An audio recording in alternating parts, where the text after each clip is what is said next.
Magandang araw po sa inyo lahat. Ako po si Banat Bayat. Eto na nga, pag-usapan natin tong mainit na issue. Naku po, grabe ho, pakukulong ni Yorme si Chua. Naku. Ay naku, matindihan. Ha?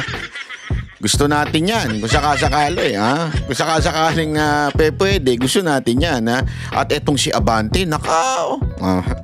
May papag-usapan tayo tungkol dyan kay Abante, ha? Kung abutin ng ating oras. Pero pag-usapan din natin yan kasi si Abante, abaho, nandyan na naman yung kanyang banalan mode. Di ba? Mamaya papag-usapan natin. Saka may pag-uusapan pa tayo ngayon. Dami nating issue. Naku, mag-e-enjoy kayo sa ating video ngayon. Ha? Pag-uusapan din natin yung kay Vico Sotto. Naku. At syempre, pag-uusapan din natin yung etong si Torre. Naku, mukhang palalayasin na. Mamaya pag-usapan natin yan, ha. Excited na ba kayo? Ako din, excited na ako. Pag-usapan na natin. Eto na.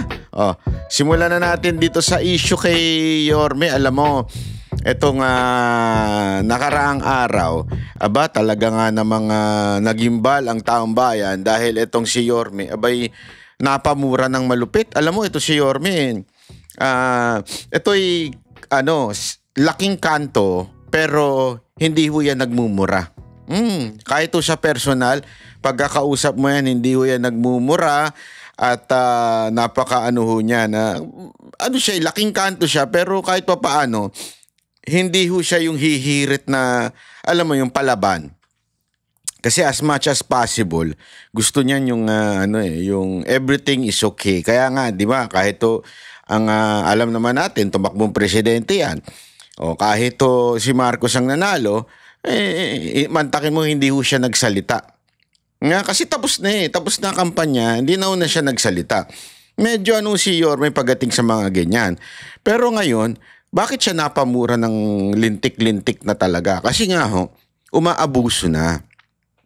Which is, alam naman po natin na talagang yung, alam mo, first 2 years pa lang, kung babalikan ninyo ang ating video, first 2 years pa lang ni Marcos, tayo po ay nagsasalita na po tungkol po sa mga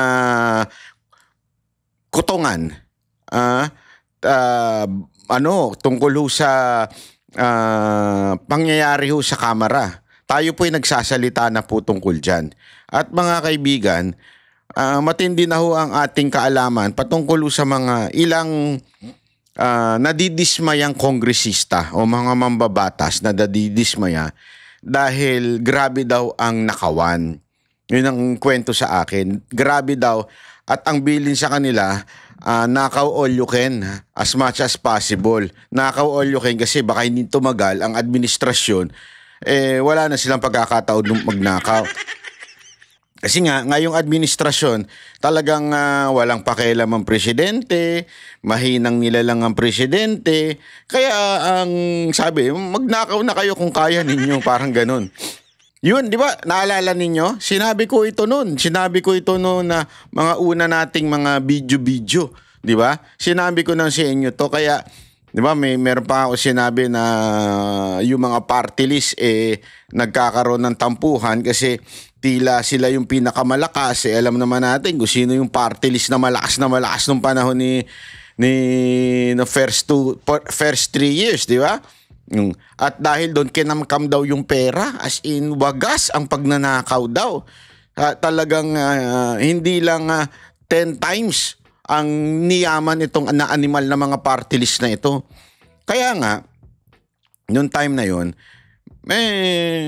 hindi pa pumuputok yung balita na yon. Pero ngayon po, putok na putok na.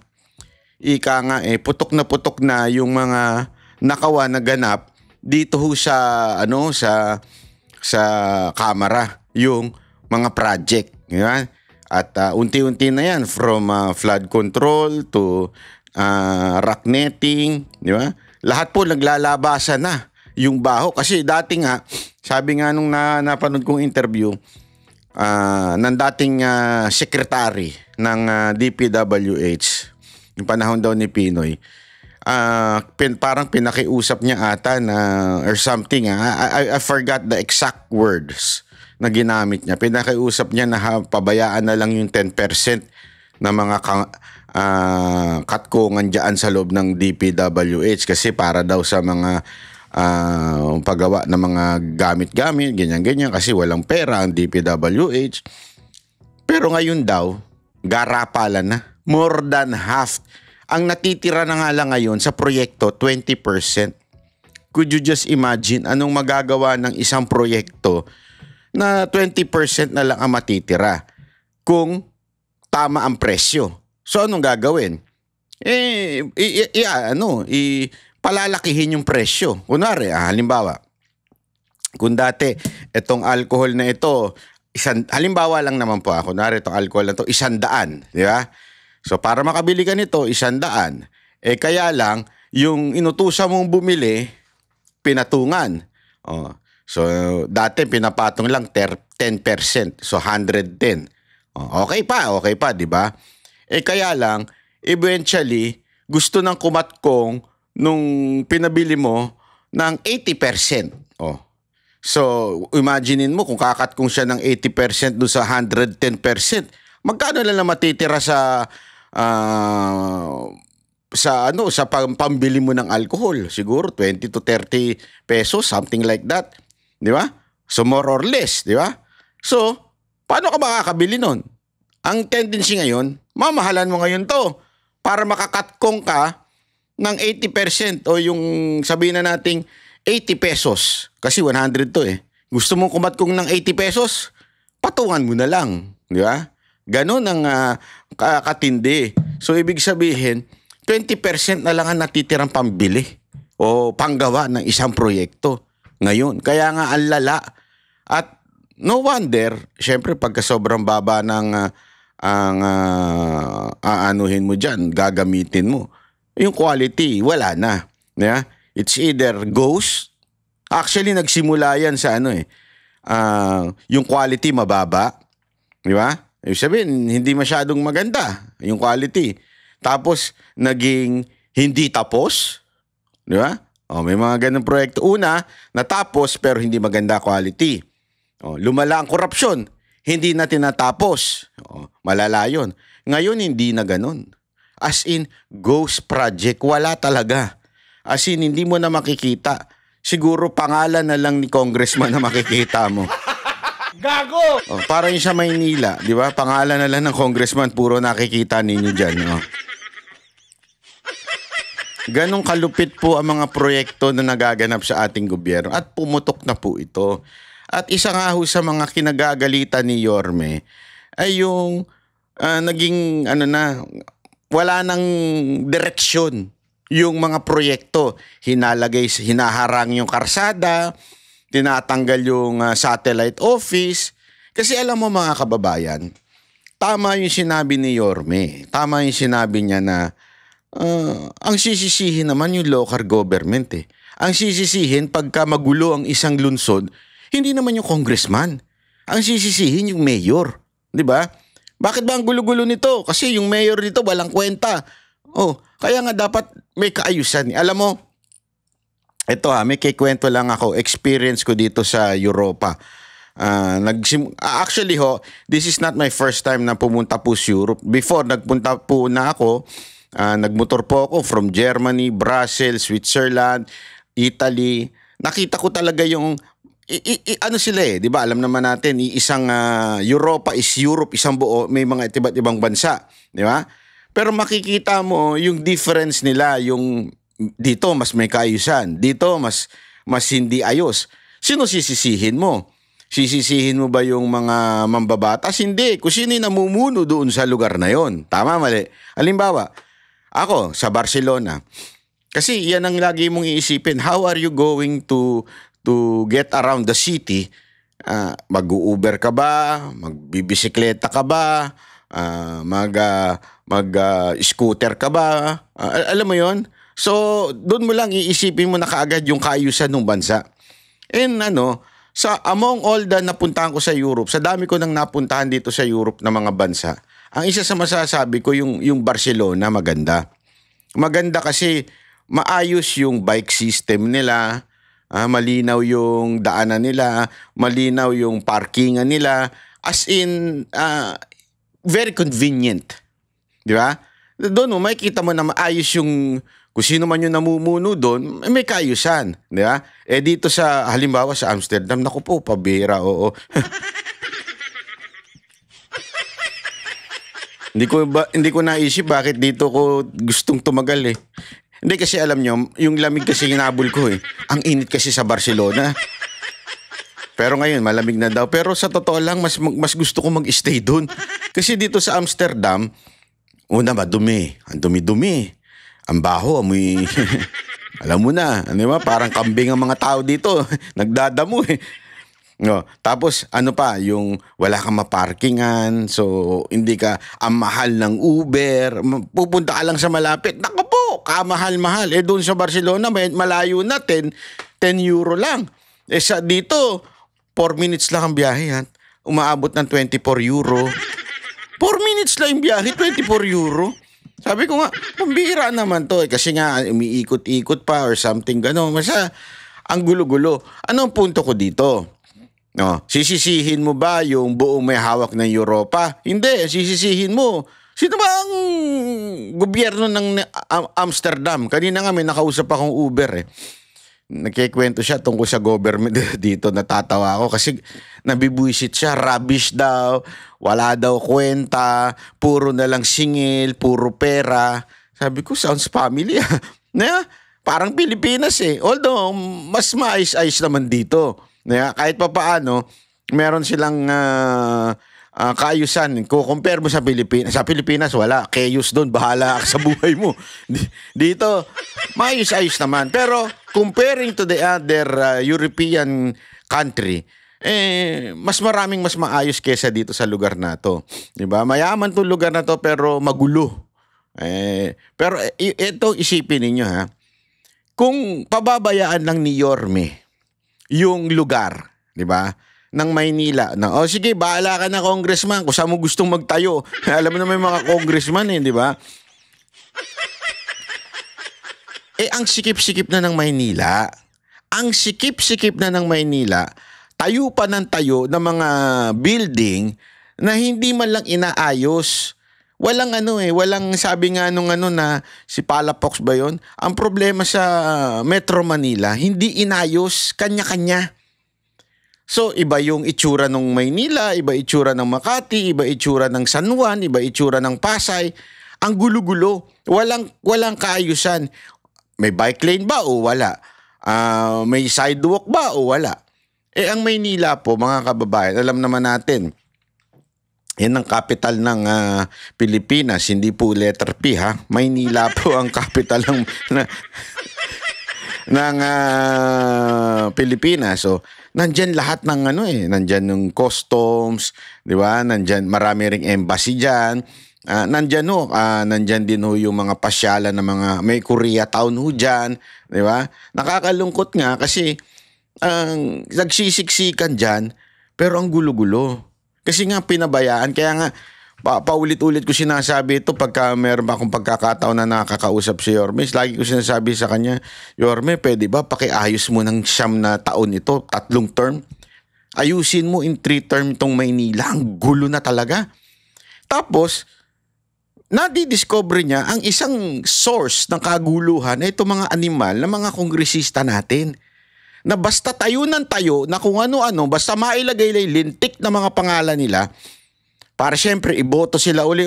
Nagpagawa niyan si ganitong congressman, nagpagawa nito si ganitong congressman. Wala na silang pakundangan doon sa planning ng city government. May city government may local government, may local. Kaya nga sabi ni Yorme, di ba? Local government City Local Government of Manila. City Government of Maynila, hindi City Congress of Maynila. Kasi gusto nila may sariling mundo sila.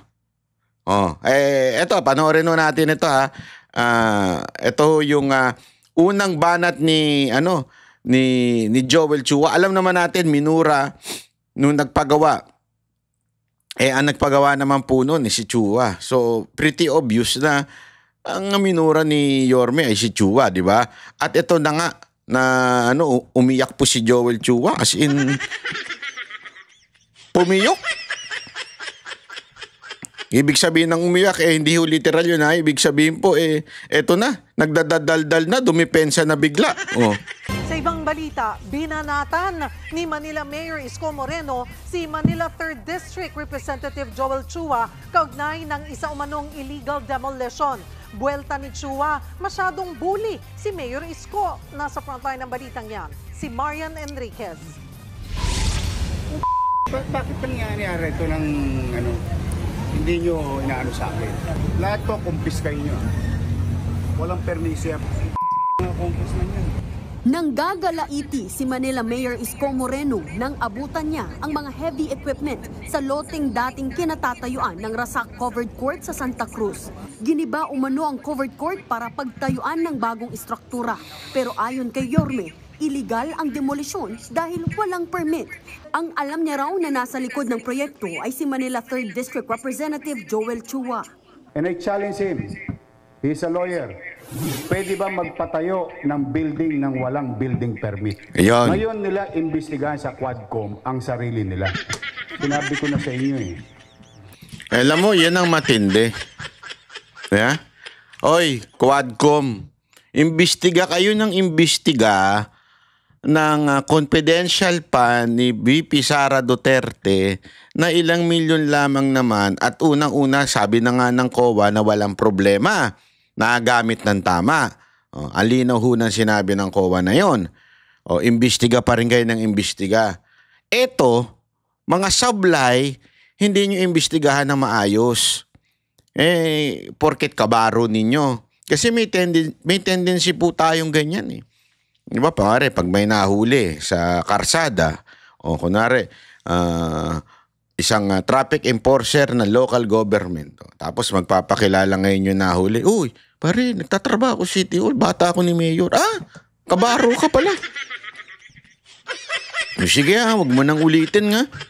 Wag mo nang ulitin yung yung beating the red light. Nagmamadali lang ako, pinatawag ako ni Mayor.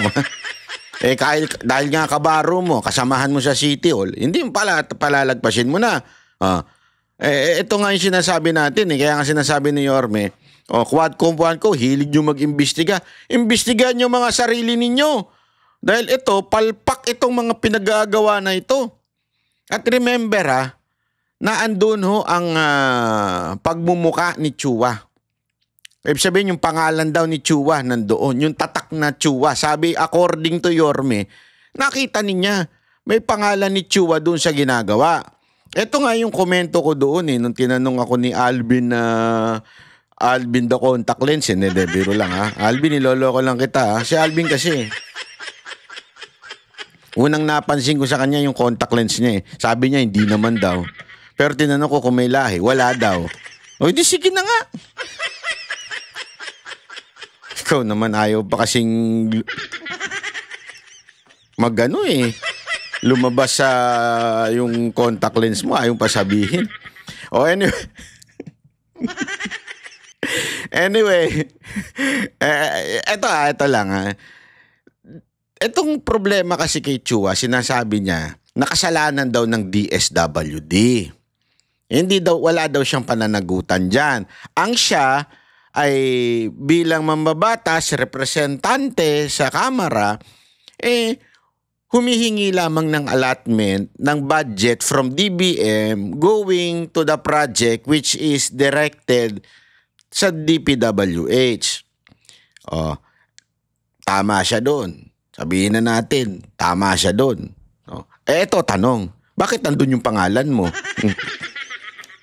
Tapos, pag nagkabulilyaso, sasabihin mo, hindi ikaw. Ikaw ay lamang, nagdala lang ng project. Bakit mo nilagay pangalan mo? Don't tell me, nilagay lang ng kusino-sino. Yun. Diba? Alam mo, pareho kayo ni Marcos, ni Da Junior, pareho kayo. Bakit? Si Da Junior doon sa SONA, pinagmalaki niya yung 5,500. Diba? Meron tayong tapos sa 5,500. Tapos kinabukasan, binaha. Ang buong taon, binaha yung Metro Manila. Biglang sabi niya, Mahiya naman kayo.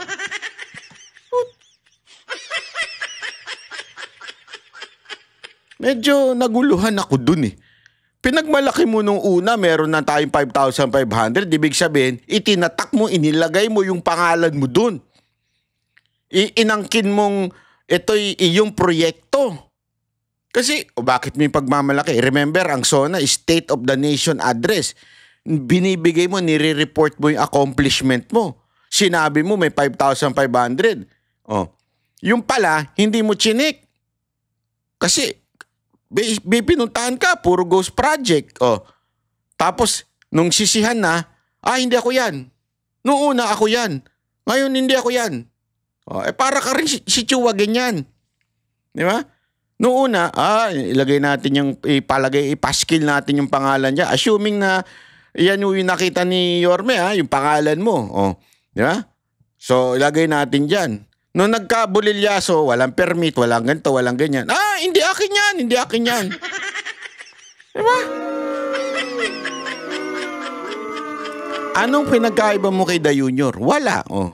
Pareho kayo, magulong kausap. Di ba? May gobyerno sa lungsod ng Manila and it is called City Government of Manila, not City Congress of Manila. Oh, yun. Agad namang pumalag si Congressman Chua. Bakit daw parang kasalanan niya? Giit niya, hindi siya ang dapat sinisita kundi ang Department of Public Works and Highways. Congressman lang daw ang nagpropose ng proyekto pero DPWH ang bahala sa implementasyon. Yung pagkukuha po ng permit na yan ay trabaho po yan ng DPWH. Diba? So, hindi ko nga po maintindihan dito kay Mayor Isko Moreno kung bakit congressman ang congressman. Wala nang sinabi, gusto lang magpasikat. Putak po siya ng putak na para pong aso, tahol ng tahol. Kayo po yung parang aso. Nakalimutan ninyo? Nakalimutan po ba ninyo na kayo ang tahol ng tahol nung panahon ni VP Sara Duterte?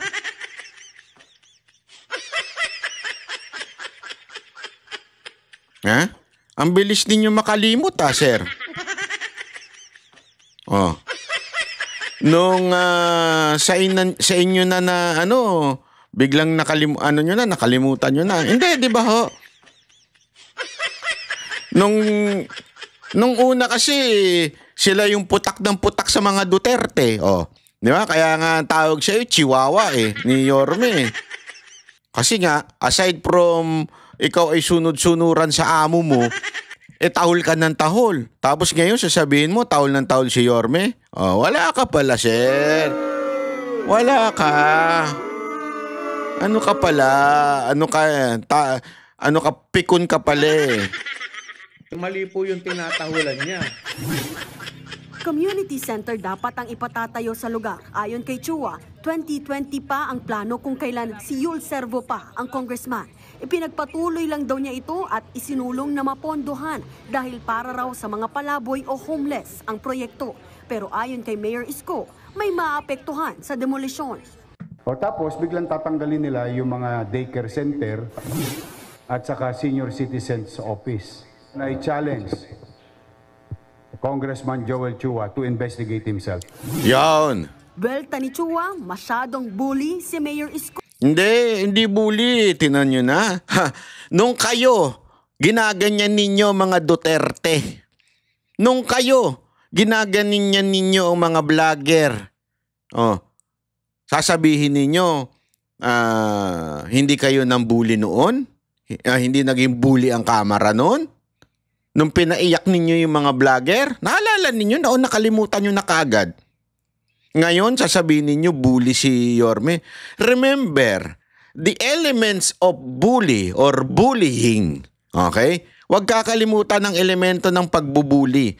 When you say you are bully, you are more powerful or even just perceived as powerful. Yeah? Ikaw ay mas makapangyarihan doon sa taong binubuli mo, kaya nga nabubuli mo Imposibleng bumuli ang isang tao na mas meron kang posisyon. Di ba? Halimbawa, pwede yung ba sabihin na binubuli kita? Hindi. Ako'y puro dal lang lamang dito Ikaw, congressman ka eh. Nasa gobyerno ka eh. O, di ba? O, ano ibig ko sabihin? Si Yorme, paano ka bubulihin yan? Ni Mayor lang ng Maynila yan.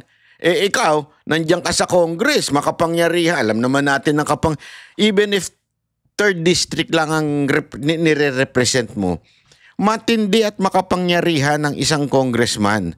Kasi hawak ninyo, kayo nga, di ba, power of the purse eh. You decide on the budget of the entire country. Even if you are just a district. Ibig sabihin, you can somehow dictate yung mga plano ninyo. And we all know how powerful si speaker ngayon. Parang siya na nga lang ang nagdi-decide eh. Parang hindi na yung presidente eh. Oh, tama, mali. Oh, pero tingnan natin, tuloy natin. At namimili lang ng kalaban sa politika. Ako po'y matagal na nananahimik. Pero alam po ninyo, umikot po kayo sa Maynila. 90% ng barangay hall nasa kalye. Meron po diyang police station na nasa kalye rin. Di dapat gibain din po niya yun kung talagang seryoso siya. Kaso nangyayari sa kanya, selective. Wala pang bagong pahayag tungkol dyan si Mayor Isko. Pero Meron na payag si Yorme, unya-unya. Di naman kayo nagre-research. ipinag-utos na ng alkalde ang pagkandado at pagkumpiska ng mga heavy equipment sa lugar. Nagbabalita mula sa Frontline, Marian Enriquez. News 5. Mga kapatid, Cheryl Cosing po. Patingnan natin kung ano yung reply ni Yorme, ha? Ito yung sagot niya. Pakingge, ha? Kasi, alam mo yung manloloko. Lawyer, sorry. Tuloy ma-pronounce ang maayos eh. Kasi minsan napapansin ko yung lawyer na congressman, nagiging liar na congressman. Ay, correct. Ano raw, binubuli. Ano bully? Nahuli lang, nabisto lang kayo. Kaya umiiyak kayo. Ito, sa inyo to. Wala na po kayo mabobola ngayon. Maiyakin. Kayo na nabisto eh. Dati kayo nang bibisto eh. Kayo yung kahol ng kahol. Ngayon, Grabe, tinawag ni Yorming iyakin si Chua, no?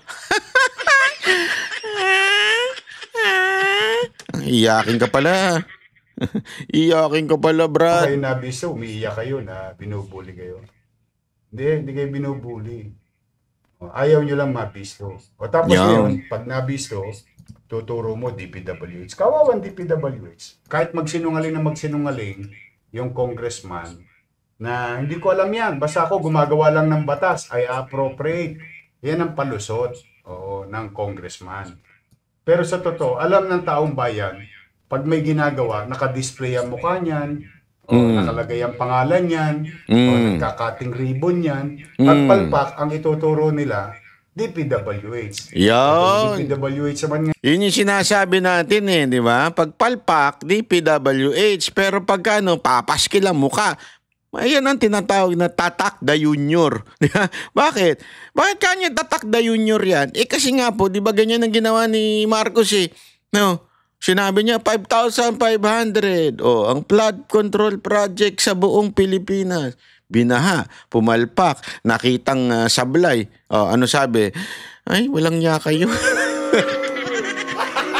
Gago! Kasalanan nyo to? Noong una, kiniklaim mo na sa'yo. Tapos gayon, kasalanan ng ibang tao. Ngayon, sa mga proyekto na yan, sila ngayon ang ipit na ipit. Sila ngayon ang ipit na ipit. Bakit? May umamin na bang congressman? Wala pa. In fact, it's the other way around. Anong ginagawa ng congressman niya? Ipinapako sa krus ng mga congressman sa Maynila yung DPWH. Ayun. Sino ngayon ang kahol ng kahol? Siya! Simple lang naman ang tanong ng taong bayan. Paano ba kumahol ang chihuahua? Hindi, di ba ang chihuahua yung mga maliliit?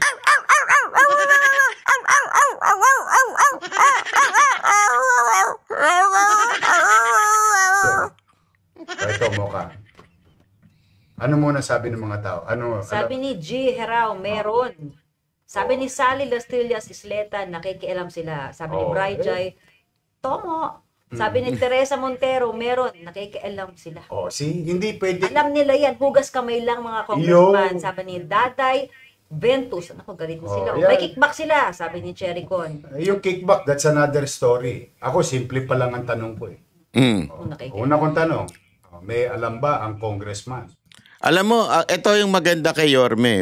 Hindi nga niya sinabing, oy, magnanakaw ka, kinuha mo yung budget dito. Wala siyang ganun. Wala siyang sinabi kay Chua ng ganun. Naging defensive na lang si Chua. Ano sinabi niya? Andali, ayusin mo naman to. Bakit walang ka permit? Di kayo dumadaan ng tama. Sa mga proyekto na yan. Yan ang, sabi raw ng congressman nyo, shout out sa mga taga 3rd District. Hindi raw nila alam yan. Kayo humusga, mga taga 3rd District nga pala. Hindi raw nila alam yan. Nako. Pero nung pagka binubuksan na yung barangay hall, 19 million, may picture pa sila. Diba? Meron pang ribbon cutting kuno itong mga ito. Nakalantad yung mga pangalan nila doon. Meron pa nga ako nakita, mga barangay hall, may pangalan pa ng congressman. Ay, oo, malaki po. May initial Di ilaw pa yun. Kaya... Si Moko, gumagatong pa. Oo nga, may nakita ako. Nice dyan. Nice one, Moka. Kaya tama yan. Hindi, kasi totoo naman yan sa Maynila. Grabe. Hindi nga, alam mo, dapat nga uniform yan eh. Ito honestly, Yorme, kung ako sa'yo, suggestion ko lang naman ito. Huwag mong mamasamain kung masyado akong masuggest. Hindi, kasi dapat, malinaw yan. Ang laki dapat dyan. Barangay, number, yun. Yun lang ang nakalagay doon. Diba? Barangay hall, number, o barangay hall, kung ano man, hindi ko sure kung number o pangalan. Malaki, nakalagay doon. Tapos, pare-pareho yung itsura. Para yung mga taong naghahanap sa Maynila, uy, ganda uniform, pare-pareho itsura. Hindi, alam nyo, walang biro ito. Yung sa Barcelona, yung basurahan, pinicturean ko, tapos sinend ko kay Yorme. Sabi ko, Yorme, maganda ito sa Maynila. Maganda kasi yung yung pare-pareho, uniform yung itsura ng mga lugar. Sa atin, mga kababayan, yung barangay hall. Kanya-kanya. It's either pangalan ng barangay kapitan, di ba? Yung mga kagawa, ewan ko kung sa ano. Tapos kung hindi pa, isisiksik pa yung pangalan ng congressman. Di ba? Although maganda na yung ginawa ni Yorme kasi pinagbawal niya yung pangalan. Kahit nga yung pangalan niya, bawal nakalagay doon, naiinis siya eh. Yeah? Pero maganda siguro kung isang malaking barangay pangalan. Barangay ganito. Para madaling hanapin, di ba? Pagka ngayon, indulto, ang ipinapako sa krus, DPWH. Yun. Nauunawaan nyo ng tao. Doon naniniwala ko. Kahit anong pagsisinungaling ng congressman, o kahit anong pagtanggi o pagpubli ng congressman, yan, alam ng taong bayan yan. Ngayon, yung sinasabi mga kickback, hindi ko po alam yan. Kung talaga bang may kickback sila. Ayaw kong mag-akusa ng isang bagay na wala tayo napapatunayan. Pero ang katotohanan sa practice, nakikialam ang congressman. Alam ng taong bayan. Yan ang pangalawa totoo. Ngayon, tanong ko naman. Shout out dyan, Moka, sa mga manonood natin. Shout out yung mga nagpagawa ng bahay. Shout out. 20 square meter, 30 square meter. Kahit malaki o kahit maliit. Basta mga nagpagawa ng bahay. Shout out sa mga nanonood. Ito po ang tanong ko. Mga kababayan ko sa lungsod ng Maynila. Kahol daw kayo ng kahol eh. Alam ko yung chihuahua, yun yung maingay na aso. Diba?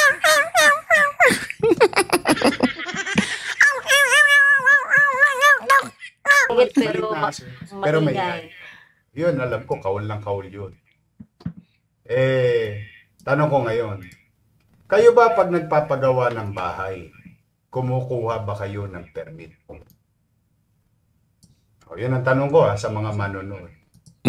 Tanungin natin kung ano sagot ng mga manonood.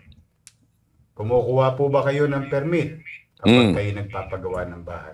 Pag kayo nagpapademolish ng bahay, kumukuha ba kayo ng demolition permit? Kayo ba'y nagpapagawa ng bahay, kumukuha ba kayo ng building permit? Bakit sa inyo, maliit na lupa, maliit na bahay, dahil sa pagsisikap mo, pag-iipon mo, pagpupunyagi mo, o naayayos mo sarili mo, gusto mo maayos yung tahanan mo. Kukuha ka ba ng permit mo ka?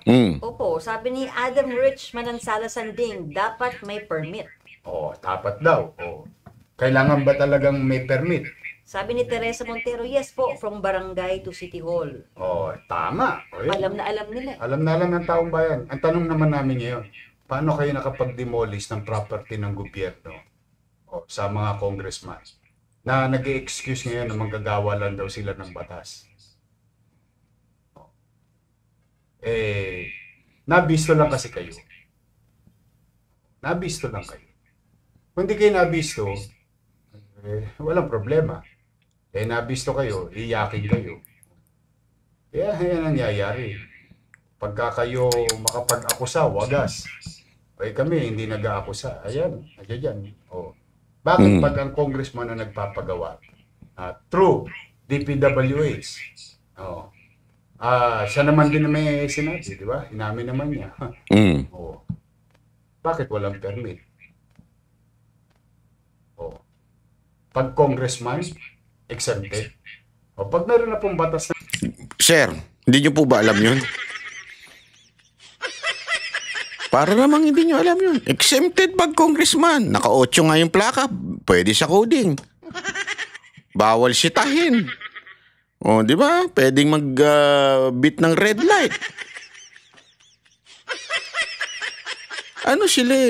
Sila ho yung mga matataas na lahi sa Pilipinas. Ganong katindi ang mga yan. Sir, di ba? Ganoon, kikilalanin natin. Pero yung batas kay Juan de la Cruz na nagpapagawa na maliit na bahay, nire-require mag-permit. Ganon din yung batas sa mga pagawaing, lalo na yan, building. Dahil yan, pag may nangyaring masama dyan, ang mananagot dyan, lokal na pamahalaan. Ngayon, matanong pa, ano sabi ng mga tao? Meron daw talagang permit. Kahit nga daw po renovation lang, may permit. Sabi ni Evangeline Esguera, matatalino po. Sabi sa inyo, matatalino ang tao. Ayaw nyo maniwala. Palusot pa kayo ng palusot, mga congressman. Matatalino tao. Alam ng tao. Ngayon, ano ngayon ang itatanggi nyo dyan? So, yan po. Ngayon. Okay. Ito naman pangatlong tanong naming taong bayan. Naniniwala ba kayo? Taong bayan. Naniniwala ba kayo? Ito lang, ano lang to? Mga opinion naman to. Naniniwala ba kayo? O mga nanonood na kailangan humingi ng permiso sa lokal na pamahalaan nitong mga proyektong ito? Hindi. Tanungin natin ng taong bayan. Hindi ako naniniwala. Dapat hindi na sila kasi special sila eh. Diba? Yorme, special sila. Yung maliit na tao, pinahingi nyo ng permiso eh. Hindi. Yung paraya sila. Special sila, Yorme. Hindi pwede yun. VIP sila, sir. Gusto nila laging VIP ang treatment sa kanila. Ayaw nila ng ganyan-ganyan permit. Pagka congressman, you can do anything. Congressman ka eh. Kaya nga yung iba dyan, tumatakbong congressman, gusto lang maging VIP. Yung party list, mga nag-iingay sa TikTok, nag-iingay sa biglang tatakbo. Gusto lang kasi maging VIP. Wag na tayo magloko-lokohan dito.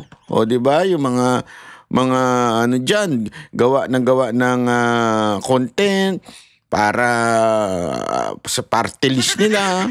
Gusto lang naman sumikat. Naglakihan ang ulo nito mga to. Correct. Sila na nagsisimula pa yan. Oo. Iba talaga nagagawa ng kapangyarihan. Tama. Alam mo, minsan, ang langaw, pag tumuntong sa kalabaw, ang feeling niya, mas malaki pa siya sa kalabaw. Hindi, mali yan, sir. Ganyan ang utak langaw. Hindi ako papayag dyan. Ang tamang quotation dyan, ang langaw pag tumungtong sa kalabaw, nangangamoy kalabaw. Oh. Ugaling lang.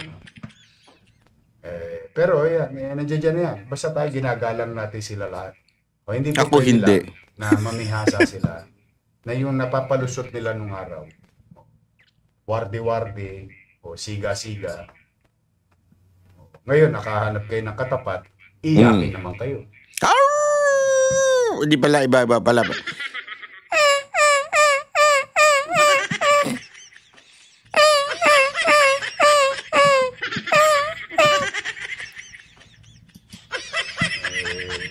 Ako nga, minsan.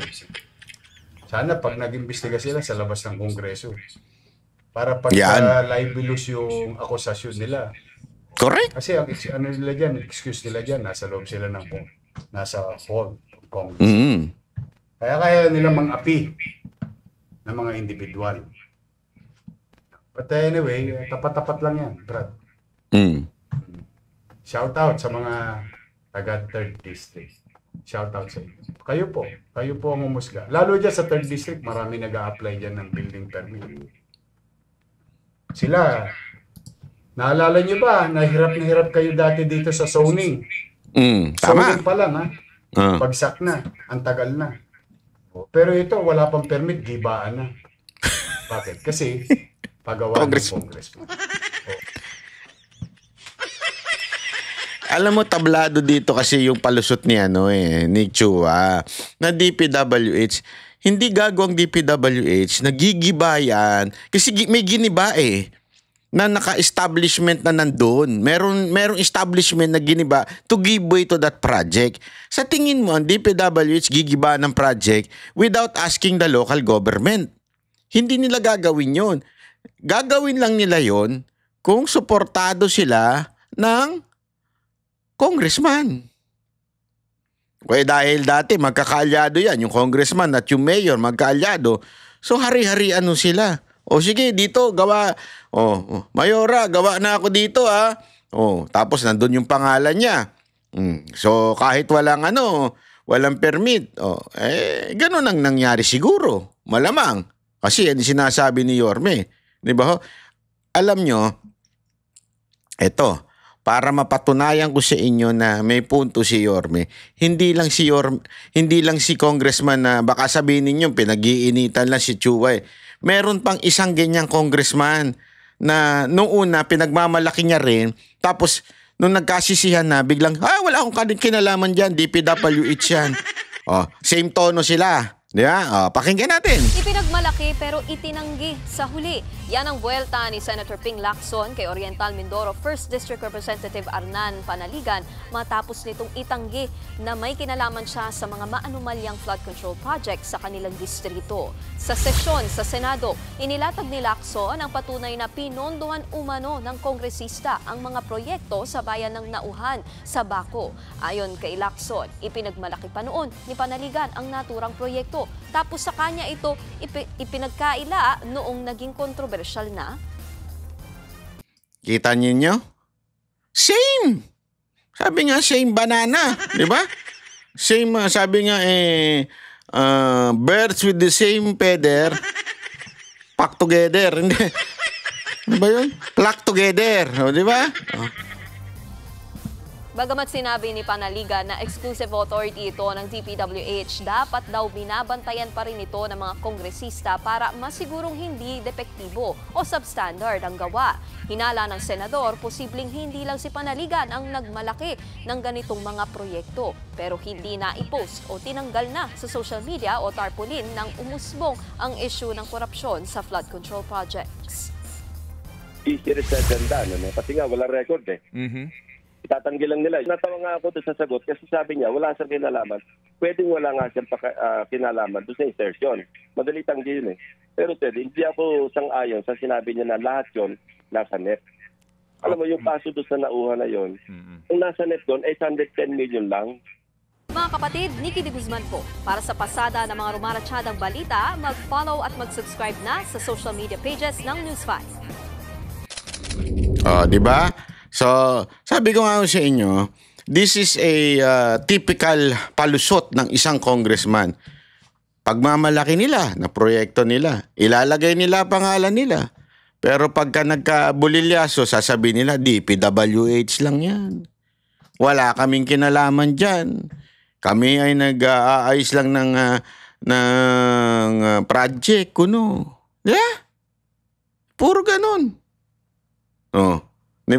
Ito isang halimbawa na hindi lang si Chua. Sabi, di umano ni Lacson, isa pa itong isang congressman na ito. So, ibig sabihin, talagang gawain nila ito mga ganitong klaseng estilo, di ba? Nagpapalusot sila. Ngayon, nagkakabukingan na. So, kanya-kanya na silang, sandali, hindi ko to project. Pero pagka noong una, talagang pinagmamalaki nila dun sa kanila mga constituent. Nakapagpagawa tayo ng basketball court, nakapagpagawa tayo ng ganire, Nung nakita yung mga kapalpakan, kasalanan niya ng DPWH. Typical palusot ng mga congressman.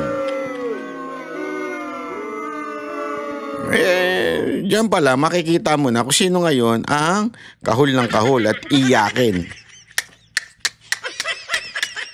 Ito pa. Baka sabihin ninyo, pinag-iinitan si Chua, isa pa. Ito naman ha. Pakinggan ninyo ha.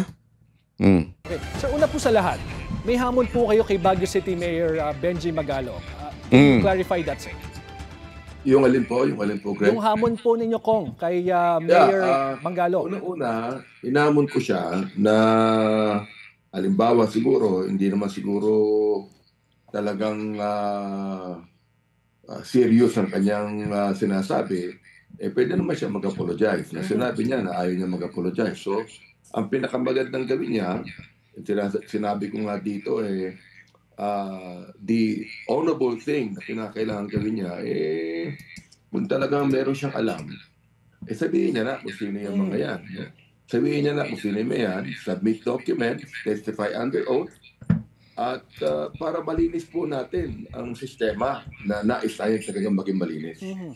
Klaruhin lang po natin, siya ho ba ay nakatanggap na ng imbitasyon mula sa mga komite sa Kongreso para humarap sa mga pagdinig? Actually, hindi ko talaga nalaman na meron siyang natanggap. Pero palagay ko yung head ng Tri Committee, si Terry Ridon, nagsabi na publicly na siya ay imbitado na humarap.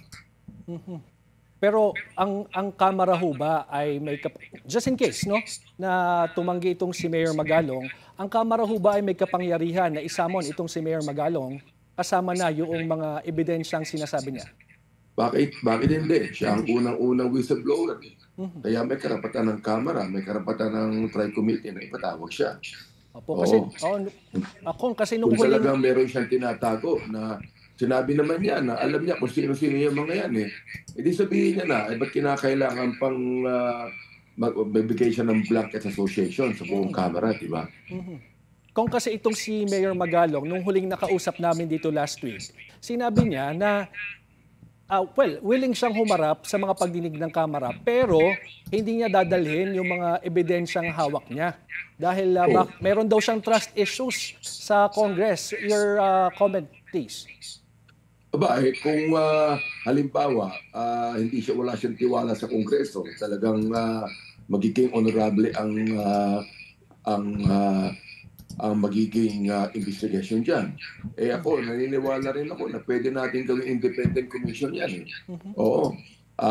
Bilang independent commission. Wala rin sa Kongreso yan. Palagay ko, harap na siya. At sabihin niya ng mga pangalan. Lahat ng mga pangalan na sinasabi niya na alam niyang meron siyang ebidensya, sabihin niya na, ako, I'm in favor of an independent commission to investigate on this. And once may mapangalanan po niya, ano yung next step ng Kamara tingil dito? Ang next step ng Kamara siguro, hindi lang yan, imbestigahan na. Imbestigahan na sapagkat sinabi naman ni Congressman Terry na kung merong talagang dapat imbestigahan sa Kamara, imbestigahan na yan. O meron pwede mag-complain sa Committee on Ethics tungkol dyan, imbestigahan na rin. Pero mas maganda siguro, na magkaroon na ng independent commission para ang investigasyon ay walang bahid ng anumang bias. Independent commission na parallel Yes. sa investigasyon na ginagawa ng Kongreso at Senado. Ako, ang sinabi ko, it can be a whole government approach. Pwede mag-imbestiga ang executive, pwede mag-imbestiga ang judiciary, pwede mag-imbestiga ang Senate, ang House of Representatives, at pwede mag-isang independent commission. Buuin na po natin ito para matapos na. Mahirap po yung nalalagay lang sa media, parang missing sa bungero yan. Nakakalimutan din pagkatapos. Kinakailangan tundugin na natin ito, Greg. Kinakailangan tapusin na ho natin ito sapagkat ang taong bayan po ang sumisigaw na ang taong bayan na ang ang talagang naguguluhan dito. Oo. Kaya dapat talagang ito ay tapusin na natin. Ayon po kay Senator Lacson, baka may mga congressman talaga na madawit dito. Your reaction, please. Well, yeah, oo. At ako, I'm open to that. No? Kung talagang sabi ni Senator Lacson, merong tawang dawit ng congressman dito, kahit ang mga senador, may dawit din yan. Lapas na sapagkat wala namang contractor na gagawa ng ganyang mga bagay na walang politiko na nasa likod niyan. So naniniwala po kayo na talagang may mga politikong involved at masasabit sa issue na ito? Karamihan. Karamihan. Meron din mga tinatawag na may project ang DPWH na walang politiko ang nagsasabi, no? Pero merong contractor na sinasabi, pati yung mga politiko, contractor . Kaya sabi ko, yung mga contractor na binangkit ng ating Pangulo, meron yan sa likod ng mga opisyal ng DPWH, meron sa likod niya ng mga elected officials, kinakailangan na pong i-reveal yan. Okay. Sa lalong madaling panahon. Ito pong si Senate President Chis Escudero, nagpanukala po siya na dapat itong mga kamag-anak ng mga elected officials o appointed officials ay kung may kumpanya sila, hindi sila dapat... Ito kasi yung issue na yan na pinagsosorry si Magalong. Alam mo, ito mga kababayan, itong si Abante, kasi dalawa lang naman po yan. Dalawa lang naman po ang klase ng tao sa mundo na ito pagdating sa politika. Okay? Ikaw ay parte ng korupsyon, parte ka ng sistemang nangungurap sa bayan, or ikaw ay nakikita mo may nangyayaring korupsyon, may nangyayaring hindi maganda, pero hindi ka umiimik. Yang dalawang bagay na yan, pareho pa rin masama yan. Diba? Kahit pagbalibaligtarin mo, yan po ay kapalpakan pa rin po. Masama pa rin po yan. Malinaw po yan na masama po yan. Hindi ho tama yan. Sana burahin na natin yung dalawang klase ng politiko sa Pilipinas. Yung nangungurap at pumapayag sa kurap. Kahit hindi siya nangungurap, pumapayag siya. Hinahayaan niya, may nakikita siya. Mabuti nga ngayon, may mga tumatayo na katulad nila Magalong, ni Yorme, ni Vico Soto, yung tumatayo na para labanan ng ganitong klase ng sistema. At syempre si VP Sara Duterte. Sana nga yung mga leader natin ganito na . Tuloy natin ito . Ito yung sinabi ni Magalong . Panoorin natin. Hindi ako magsosorry. Ito ang mariing giniit ni Baguio City Mayor Benjamin Magalong na hindi siya magbibigay ng public apology sa mga kongresistang umano'y tinamaan ng kanyang mga pahayag kaugnay ng isyu ng katiwalian. Bakit naman ako mag-public apology? Bakit naman ako sinabi ko na yan . Sinabi ko na yan . At the end of the day, I will not.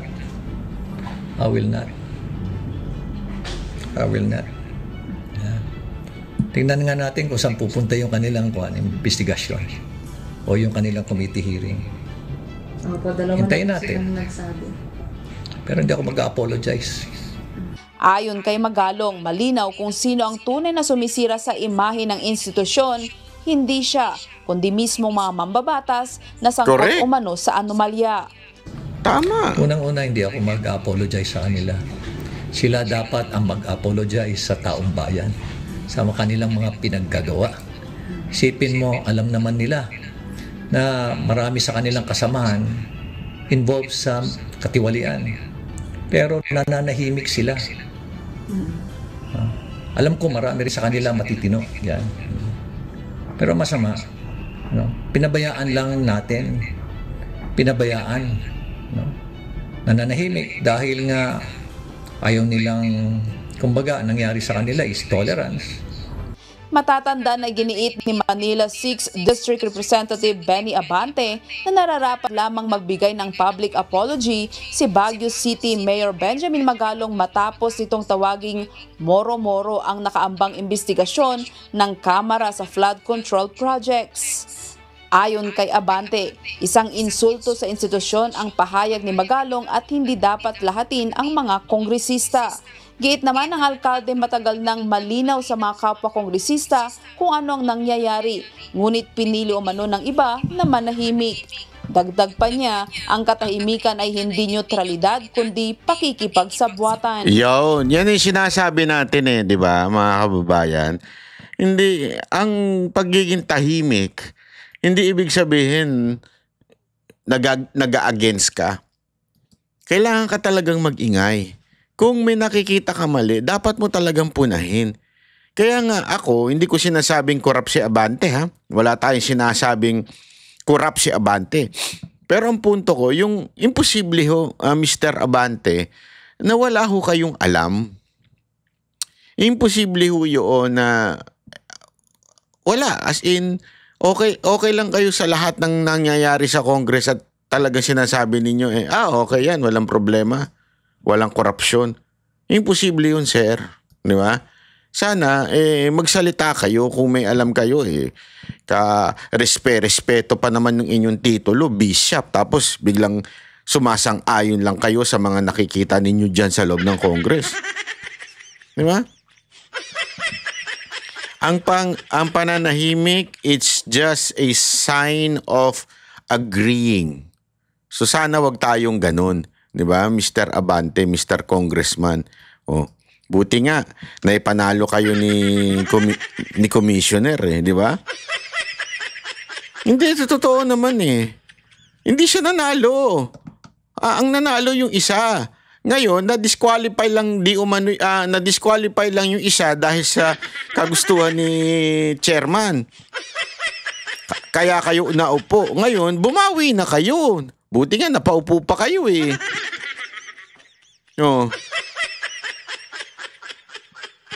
Sana bumawi na po kayo. Huwag na kayong patumpik-tumpik dyan. Kasi, sambihira naman, Sayang naman. Okay? Pag-usapan pa natin yung mga susunod na issue, ha? Sa mga susunod na araw, napakarami nating pag-uusapan. Sana nakikita nyo yan, gumagalaw-galaw sa baba. Nakikita nyo? By clicking membership para tuloy-tuloy ang banat ni Banat Bay. Don't forget to subscribe. Pero mas malupit kung maging member ka. Kala ninyo, networking lang may membership Hindi, ano po ito? Ito po ay legit.